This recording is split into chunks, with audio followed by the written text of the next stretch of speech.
Bienvenidos. ¿Te has preguntado alguna vez por qué es tan importante cambiar el método tradicional de crianza por uno basado en el respeto? En conversaciones con expertas, identificamos qué es la crianza tradicional, qué es la crianza respetuosa, por qué es tan importante cambiar el chip de la mente de nuestros padres y también descubrimos cómo dar ese primer paso hacia una crianza basada en el amor. Así que no se lo pierdan. Verónica Bujanda es psicóloga infantil con especialidad en terapia gestalt infantil y para adultos. En 2013 fundó un centro de atención psicológica en Tamaulipas, México, llamado La Casa de Madera. Aquí se brinda atención psicológica a niñas, niños y adolescentes, así como orientación a madres y padres de familia. Con Verónica hablamos sobre los daños del maltrato a nivel cerebral, la normalización de la violencia, aprender a sanar, saber disculparse, aceptar nuestra calidad de madres y padres y continuar aplicando las herramientas de la crianza respetuosa. Lo que sucede es que cuando nuestro cuerpo entra en estado de alerta, nuestro cerebro derrama neurotransmisores, ¿sí? Que son los que nos ayudan a la supervivencia. Cuando yo aprendí esto, a mí me lo explicaron de la siguiente manera, es como cuando si nosotros estuviéramos acampando y en nuestro campamento de pronto viéramos que se acerca un oso, nuestro cerebro activa la señal de alerta, ¿sí? Y eso hace que reaccionemos y que constantemente estemos estimulando nuestro cuerpo y nuestro cerebro de tal manera para poder defendernos del peligro, ¿sí? ¿Qué pasa cuando nuestros cuidadores son nuestra principal amenaza? Que nuestro cerebro constantemente está en estado de alerta y eso hace que haya áreas que se dañen y bueno, hay estudios que marcan que a largo plazo lo que se ve mermada es el autoestima de la persona, la inteligencia emocional, sus habilidades sociales, incluso muchas enfermedades físicas se manifiestan a través del maltrato que se vivió durante la infancia o la adolescencia. Otra de las consecuencias a largo plazo de lo que fue el maltrato en la infancia es que normalizamos la violencia.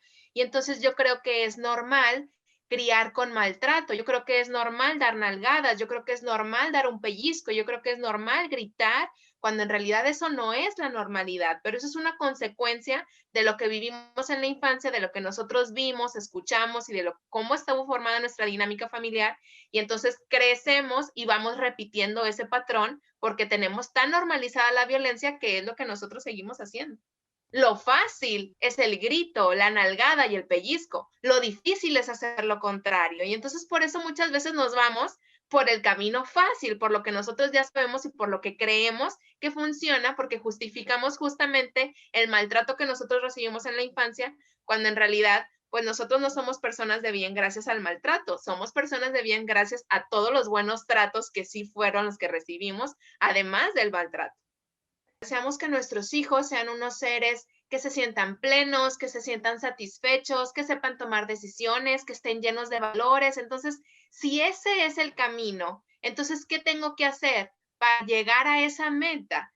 Y además de poder cuestionarme y poder decir, híjole, es que esto es algo que yo no quiero repetir porque así me criaron a mí, yo lo quiero hacer diferente y entonces voy a leer y me voy a informar.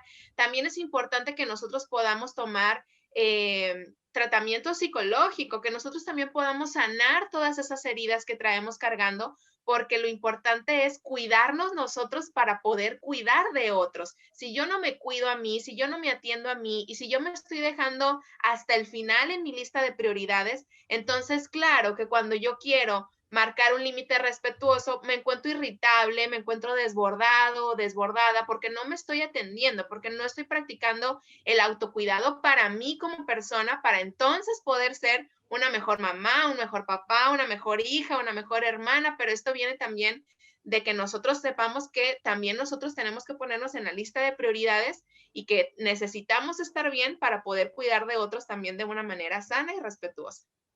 Para los niños también es muy valioso escuchar nuestro perdón y nuestras disculpas, porque de esa manera yo les enseño también a que si ellos en algún momento también de pronto cometen una falta de respeto, las disculpas y el perdón son importantes, pero partimos del ejemplo, de lo que yo estoy haciendo, de lo que ellos observan en mí, de cómo es que yo hablo, de cómo es que yo me dirijo, de cómo es que yo apapacho, de cómo es que yo pido disculpas, todas esas cosas los niños las aprenden viéndolas, más allá de lo que yo les pueda decir en palabras. Mis acciones son muy importantes. Es que la opinión externa siempre va a existir, y siempre va a existir la crítica, y siempre va a existir alguien que te diga que lo estás haciendo mal, pero también va a existir alguien que te diga que lo estás haciendo muy bien. Y al final del día, esa persona que te va a decir que lo estás haciendo muy bien, generalmente son tus propios hijos. Son ellos los que se acercan y te dicen, mamá, te amo. Son ellos los que te dicen, mamá, qué bonita, ¿sí? Entonces, ese necesita ser tu parámetro para saber qué tan bien o mal lo estamos haciendo, ¿sí? Porque si nosotros vamos cargando con la culpa a todos lados, la culpa tampoco nos deja avanzar. Y por ahí compartí una frase yo hace un par de días que decía, perdónate por no ser la madre que esperabas que serías y empieza a disfrutar la madre que eres ahora, porque esa madre también está aprendiendo junto con sus hijos. Y eso es lo más importante.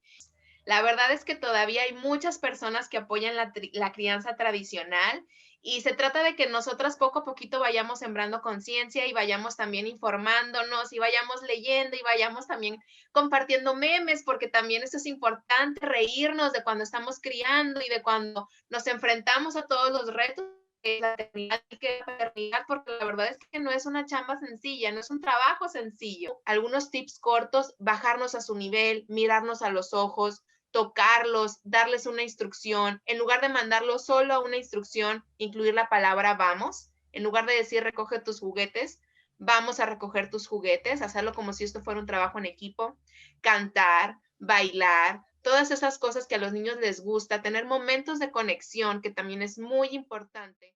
Sandra Ramírez es psicóloga escolar y coordinadora y vocera de la Fundación América por la Infancia. Ha publicado 3 libros, Crianza con apego, Sin gritos ni castigos y Edades y prioridades. Sandra nos acercó a una diferenciación entre maltrato y un maltrato. La permisividad, el proceso de criar con respeto, el reparar cuando se pierde el control y los resultados en el comportamiento de los niños criados sin violencia. Crianza asertiva un poco enfatiza más el no entrar en guerras con los niños, de no entrar en batallas, en límites, desde el respeto. La crianza respetuosa yo creo que abarca un poquito más porque estamos hablando no solo de límites respetuosos, sino también de acompañamiento sensible en el desarrollo, un poco que es un poco más amplio que una crianza asertiva, porque por asertividad yo entiendo parentalidad efectiva, o sea, ser padres efectivos, poner límites, establecer límites claros, no entrar en peleas con los niños desde el respeto. ¿Sí me entiendes? Entonces yo creo que la segunda, crianza respetuosa, abarca más. La ley del hielo, por ejemplo, es un maltrato con espacio en la mitad. Y aquí quisiera citar a Álvaro Payamares, un psicólogo tal vez muy reconocido en las redes sociales, que define el maltrato como la ausencia del buen trato, el maltrato con separación en la mitad. Entonces, con eso no estamos diciendo que los niños son una bolita de cristal, que hay que tratarles así, que no hay que hacerles, que no hay que, digamos que hay que alisar el camino para que nunca sufran tampoco. Se trata de acompañar sensiblemente, no se trata como que de sacar los obstáculos del camino, sino de caminar. Y sí, esos niños, entre criados de esa manera, terminan siendo también perjudicados porque la permisividad también perjudica el desarrollo del niño, porque al alisar el camino, al nunca decirle no, estás haciendo que el niño sienta que él no es capaz de nada, le estás haciendo todo por él, nunca le dices que no, entonces seguramente yo soy el que mando en todo lado, después van a la escuela y son los niños que tampoco siguen las reglas con sus maestras y profesoras, que pegan a otros niños. Es un reto, es difícil porque tenemos primero que desaprender lo aprendido y lo que tú aprendes a través de tu experiencia realmente se queda contigo y se queda contigo mucho tiempo. Entonces, el primer paso es reconocer, no reprochar a tus padres por lo que hayan hecho, sino reconocer que ellos hicieron lo que mejor pudieron con las herramientas que tenían al momento y en vez de culpabilizar, ni simplemente aceptar, reflexionar, acordarse de esas cosas que te hirieron como niño, como hijo, como hija y no repetirlas. Entonces viene desde un proceso de reflexión primero, que no reproche a tus padres por quién sabe cosas que tú consideraste negativas, pero reflexionar y pasar el momento emocionalmente, digamos, como para que eso te sirva como catalizador de cambio. Eso es un primer paso importantísimo. El segundo, ahora que regresando al primer paso, habrá personas que tengan que hacer hasta terapia, porque hay personas que tienen infancias mucho más dolorosas que otras personas, ¿verdad? Entonces ya dependerá de la historia propia de cada uno. Segundo paso es la información, leer, investigar. Eso no significa que automáticamente van a empezar a ser padres respetuosos porque ya se leyeron el libro de quien sea, ¿verdad? Toma tiempo, de hecho, toma entre 3 a 5 años el realmente adquirir nuevas destrezas, en cualquier área en realidad, en el área de la docencia, en el área de la parentalidad. Eso es más o menos lo que los investigadores han descubierto. De 3 a 5 años toma el proceso de cambio de nuevas destrezas, porque el ser padres asertivos, como tú decías, respetuosos, efectivos, no es sino la adquisición de nuevas herramientas que no acudan al grito, al castigo, a lo que hiere y maltrata a los niños. Entonces, el proceso toma tiempo porque primero tienes que adquirirlo y después tienes que practicarlo y después tienes que perfeccionarlo y después tienes que automatizarlo, como para que ya no estés tan digamos, pensando tanto, es como cuando aprendes a manejar. Al principio estás pendiente del volante, de la palanca, del tráfico, de todo, ¿no? Entonces es muy estresante, abrumador, porque está todo ahí. Eventualmente te lo automatizas y se vuelve algo más natural en ti, y entonces ya no estás tan pendiente de todas las palancas ni el volante, sino que estás más pendiente del destino, de la calle, de los semáforos, ¿sí? Entonces, en la parentalidad, por hacer una analogía, es algo muy parecido. Al principio tienes que estar pendiente de todo, te va a tomar tiempo, eventualmente eso se vuelve más natural y te concentras más en el destino, aquellas metas que tienes tú como madre o padre y hacia dónde quieres llevar a tus hijos. Todos los padres, yo creo, en algún momento perdemos la paciencia o perdemos los cabales y gritamos, y eso me ha pasado hasta a mí. O sea, yo puedo escribir un libro de Sin gritos ni castigos, de hecho lo tengo aquí para quien lo quiera. Y incluso en el libro digo al final, yo también he gritado, es que hay momentos en que simplemente eres humana y tus emociones están hasta acá y simplemente gritas. La manera de hacer es reparar, reconocer que el grito estuvo mal, que estuviste, digamos, en un momento en el que perdiste el control y entonces regresas desde la calma, regresas a tu hijo o a tu hija y tienes una conversación y te disculpas y dices, mira, tal vez lo que tú hiciste me causó este sentimiento de iras y entonces te grité, te pegué, lo que sea.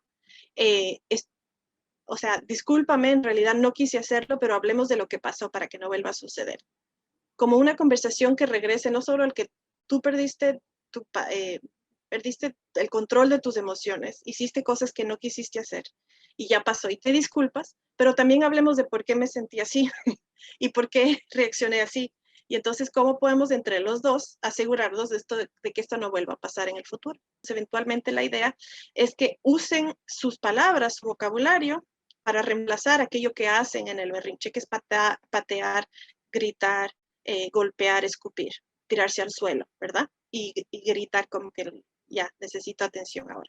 Entonces, eso sería, como en pocas palabras, la meta es darles esas herramientas verbales para poder reemplazar los comportamientos. Sin embargo, acuérdense que a los 18 meses los niñitos o los bebés están recién empezando a decir sus primeras palabras. Y por eso es que los berrinches son más frecuentes, porque no tienen más que de herramientas que su propio comportamiento. A medida que aprenden a hablar, entonces podrían ya empezar a reemplazar esos comportamientos por una oración, por un enunciado que diga, ay, me siento frustrado y quisiera gritar. ¿Ya? Y entonces ese enunciado ofrece una manera de catalizador de emociones. Un niño tratado de buena manera es un niño independiente, es un niño con criterio que además sabe por qué sí, por qué no de los límites. No obedece ciegamente, sino que cuestiona. Y eso es importante. La obediencia ciega no es buena porque el niño que es sometido a obedecer de manera ciega y sin cuestionar, puede ser un niño que en el futuro vaya al parque donde un adulto le diga que se saque el pantalón y de no tener el criterio, el niño haría lo que el adulto le dice porque ese adulto representa autoridad y sabemos que eso está muy mal, ¿no? Entonces, un niño que es permitido pensar, que es permitido decir no, crece y forja un criterio en sí mismo que después le protege de abusos en el futuro. Julián trajo su juguete y es de él, y está muy bien que juegue con él porque es de él, Sin embargo, sí debiera compartir. Entonces, ¿qué tal si traigo otro juguete parecido? ¿Qué tal si la próxima traemos otro juguete parecido? Para que entonces no existe este problema, porque la verdad es que ese es juguete de Julián o de Santiago o de quien sea. Y si es que se lo quito para dárselo a ti, seguro que le va a causar mucha frustración porque por eso lo trajo para jugar. Y entonces, en decir eso, el otro te escucha y es como, el adulto te escucha y es como que cierto es, ¿verdad? O sea, como que recién estoy reflexionando algo que no lo tuve que decir directamente al adulto para no entrar en conflicto. Yo me imagino en el futuro una sociedad adulta más respetuosa, menos conflictiva, con más criterio, con más libertad de opinión, sin necesariamente esta necesidad de ser aceptados por otros en base a votos, a popularidad, etcétera. Porque un niño que ya crece con esa aceptación, con esa autovaloración, no necesita de la gente de afuera para sentirse aceptado, ¿no? Y entonces ahí me pongo a pensar cómo serían nuestros políticos, nuestra cultura en general, en el futuro, si fuéramos todos criados desde el amor y donde el amor no se cuestiona, la aceptación no se cuestiona, la autovaloración no se cuestiona, pues simplemente no necesitaríamos de algo externo que nos diga cuánto valemos, ¿no? Gabriela Medina. Ella es psicóloga clínica, co-creadora de los Centros de Atención Ambulatoria en Prevención de Consumo, Uso y Dependencia de Sustancias Psicoactivas en Quito, Ecuador. Actualmente trabaja en el programa de salud mental de la Unidad de Psicología del GAT Municipal de Pelileo. Junto a Gabriela identificamos a quienes se les denomina la generación de cristal, la violencia y el autoritarismo en la crianza tradicional, la calidad del tiempo, la importancia de autoanalizarnos y el cuidar nuestra salud mental. Generacionalmente no es que exista, pero sí a esta generación después de los millennials, ¿no? Le hemos puesto esta etiqueta de acuerdo a la característica de lo que ha estado mostrando.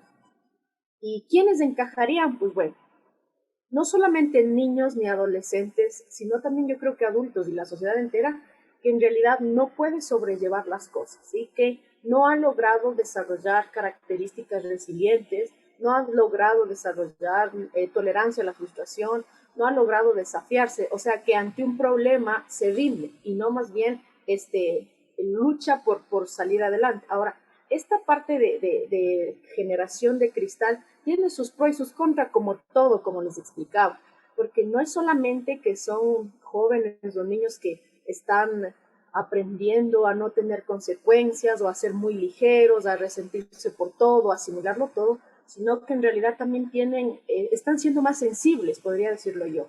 Por un lado, sí son más sensibles como que a la represión, al castigo, a ese tipo de cosas, pero también están siendo más sensibles a temas interesantes como por ejemplo el cambio climático. He visto jóvenes que manejan este tipo de premisas cuando defienden ideologías que hasta cierto punto tienen que ser analizadas. Entonces, como les decía, ¿quiénes pueden intervenir? ¿Quiénes entrarían dentro de este grupo? Todo ser humano que no ha desarrollado bien su capacidad de resiliencia, todo ser humano que no ha desarrollado bien esta tolerancia a la frustración, ¿sí? Todo ser humano que tal vez no esté en equilibrio en cuanto a normas y placeres, considero yo.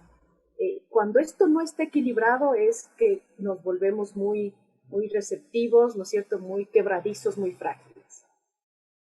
Y que la crianza anterior, que era más vertical, jerárquica, no es que tampoco era rígida al 100% y maltratadora, por eso decía, hacer esta diferencia.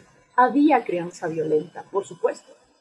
¿Y qué conductas o qué síntomas nosotros podemos ver en una persona que ha sido criada de esa manera? Pues en realidad normalmente se va perpetuando porque todo es aprendizaje para el ser humano. Como te decía, somos hechos para absorber, para adaptarnos. Entonces nos condicionamos a eso, pues y vamos siendo irritables, de igual manera agresores, de igual manera frustrados, vacíos. Entonces, el ser humano va a actuar de diferente manera ante ese tipo de situaciones. Ahora, si hablamos que la crianza fue violenta, en ciertos casos repiten estas conductas o en ciertos casos pues tratan de corregirlo, ¿no?